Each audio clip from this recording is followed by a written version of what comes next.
Nii, vaatame ühenimeliste murdude liitmist ja lahutamist. Ühenimeliste murdude liitmisel siis nimetaja jääb samaks. M praegusel juhul, see on see, mis siin murru all on. See jääb samaks. Ja selle toome lihtsalt siia murru alla. Ja lugejad liidetakse. Lugeja on siis A ja B. A plus B. See on siis ühenimeliste murdude liitmise valem. Ja teeme läbi ka ühe näite.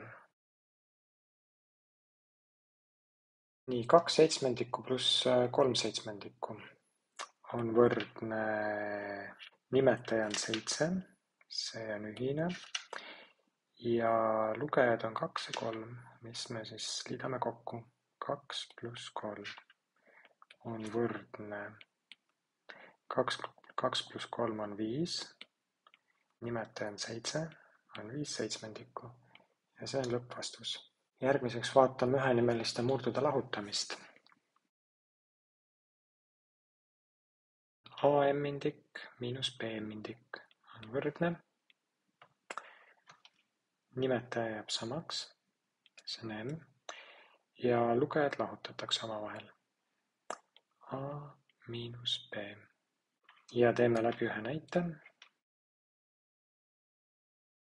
7/9 miinus 2/9 on võrdne.